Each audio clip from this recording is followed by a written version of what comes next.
my rescued dog that are relevant to me. Stop getting in your own way. Stop going in circles and you might get somewhere. And life is going to happen to you, and to hide from it for safety would be great, but you'd lose the joy, the rainbows, the rush in your heart, the blood swooshing like the wind at the beach that you love so much. You'd miss connections, and most of all, your glorious, amazing life.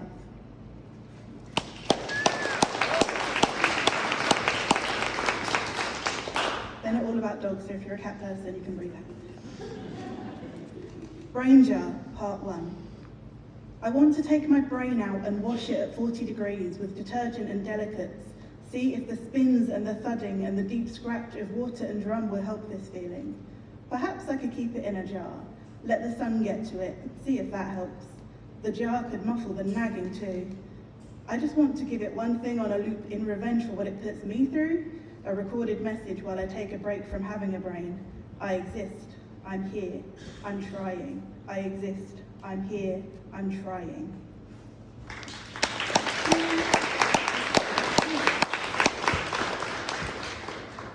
This was titled after a line in Vanessa Kisule's Come Over Here. Nothing says I mean to live like getting on with it, making plans despite my brain's complications. I love you deliberately, and that too is an act of faith that I'm sticking around, and I intend to, not just for now.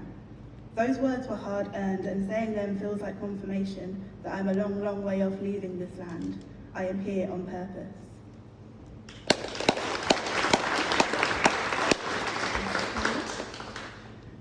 This was written from a prompt on Instagram, which are sometimes quite helpful, sometimes just plain weird. And yeah, this was from Amy K, if anyone loves a prompt. A poem to the parts of myself I can't stand. Teeth, mouth, too loud, too quiet, speak up, shut up, too much, too little. I'm always second-guessing the next bit of a conversation and feeling like a dickhead, especially when I get it wrong. But I can't seem to stop. This weird, open-footed walk like I'm a fucking goose. This toddler fat roll on my arm I decided to love. Sometimes we do grow soft spots for the things we shouldn't, the things we should hide, and that is exactly my jam. I'm a coward. No, not a coward. I just try to find the kindness in every situation, even the hard ones, and that makes me look like a coward. Wait a minute. Everything I hate about myself has to do with how I think it leaves me perceived. And not once in this beautiful life has that ever hurt anyone but me.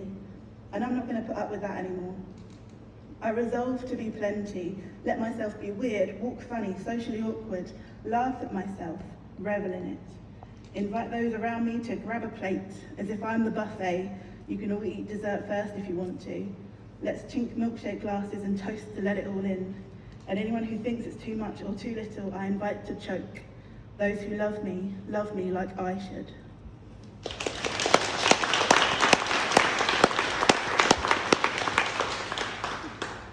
Alchemy. Yes, we could all live naturally. Let diabetes go untreated. Let children die in their sleep with curable fevers. Set a broken leg without pain relief. Drink filthy water because we shit in the same river, but we don't need to. Alchemy and invention have meant safety and convenience. So when I know something in my brain is uneasy and functioning unaided is an all-day effort, why wouldn't I take it? What gives anyone the right to judge or stop me? It's all healthcare, all human. Give me the damn prescription.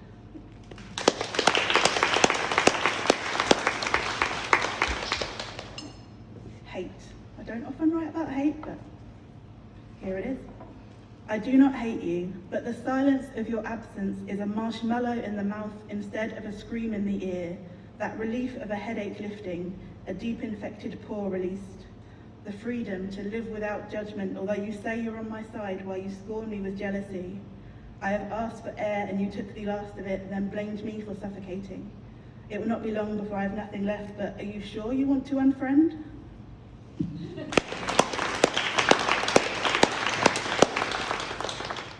I was diagnosed with ADHD recently, which explains why I pick my skin a lot. It's one of the many explanations that my other half hates. So yeah, it's called skin pickings. My skin is knitting back together after I pulled and bit it apart again. It must get angry that I ruin its work, fuck up its faultless seams again.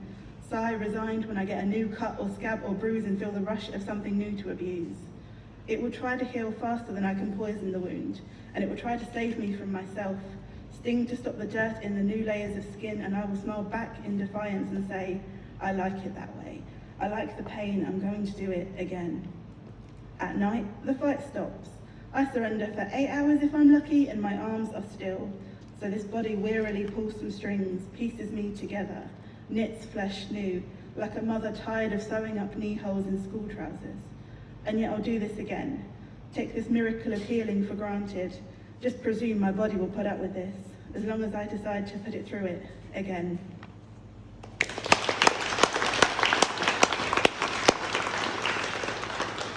This is Brain Jar Part 2. One day I'll write about things that aren't my brain, but not today. My brain is a magazine shelf, so much going on in one place, everything yelling. My brain is a pinball machine bouncing from thing to thing, trying to score points. My brain is a locked wall on a video game timer, and I'm waiting for it to open. But it's like my brain is my sibling, holding the door closed and me trapped behind, not sure how to get past it. Not for the first time. I want to take it out and put it in a jar. I want to see it from a different angle, see if it is lively, colourful and exhausting on the outside. Thank you.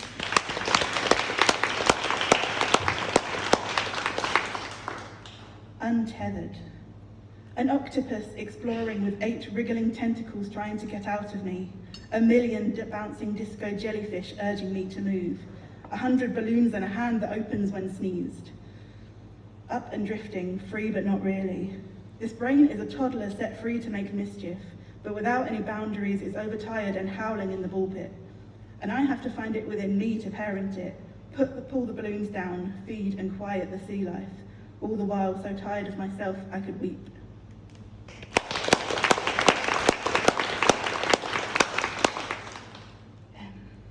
This is called Women's Magazines. I bought a woman's magazine the other day, just for the sake of seeing if anything had changed since I last bought them, but it told me 16 times that I am overweight, that I should care more about my shape than the state of the world. The middle spread boasts, weight woes, then on just the next page, a gasp at someone who likes herself. One star has a dieting obsession, and in the next breath she's obviously ill but has never looked better. This is all eye height for most of us, and it's damaging enough for grown-ups. I won't be buying a woman's magazine again.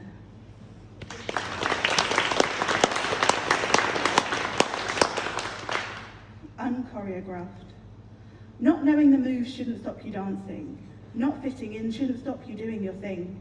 Once you let go of the idea that anyone thinks you're cool, the rest of your life begins. You are free to be who you are with no apology or looking over your shoulder to see who's watching. You realise you have to follow your strange little heart in this life. You only have so much time, not enough to waste on pleasing anyone's mind but your own.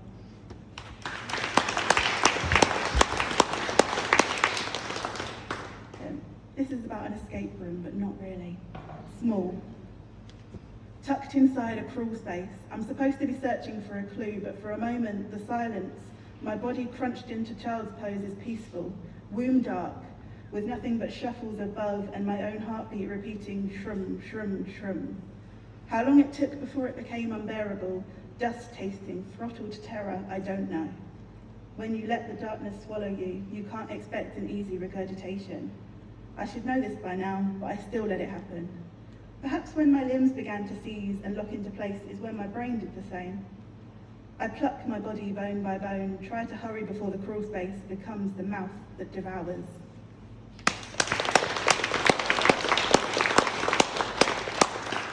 Have a couple more. To 13-year-old me from 31-year-old me. Hiya, I read your diary. Don't look at me like that, I'm the one that wrote it. I'd forgotten that awful, orange, fluffy monstrosity that opened with a key, or a paperclip when your key was lost again and anyone could get in. Right now, you are dreaming of being slim, wed to a beautiful man, working as a vet or a full-time writer. None of that came true, and life wasn't what you expected. Everyone tried to put you off writing. It will never work out, too hard to break a market. But no one ever gave anything but praise for wanting to be less, quiet, straight. I published 3 books by 31. Writing makes you happy. You learn that success is defined by you and not global fame. You will learn to find your own joy outside of that external validation you crave and will remain starved of at school. You didn't get thin. Well, you did, but it made you more miserable than you'd ever been.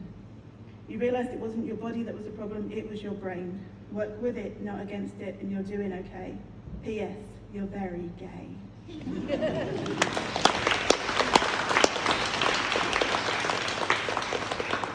This is my last one, it's called You Are.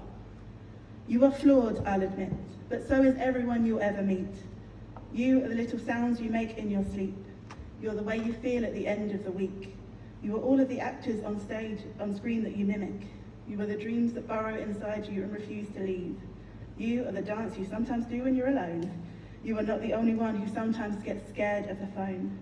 You are the book you couldn't put down, the song that lifts your heart. You're the same song on repeat when you're too sad to even eat. You are the love of everyone you need. You are more than a fear, an illness. You are more than you would ever believe. You are worth taking care of. You are worth making time for. You are all the years in your life to come. You are hope and you are seen. You are the scars yet to come, most of them not to be seen. You are worthy of your dreams. You are more than a body. You are what you'll need to be.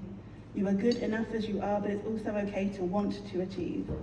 You are the mind fizzing with life and death and fears and ideas, and no matter what you might sometimes think, one day you're going to be okay.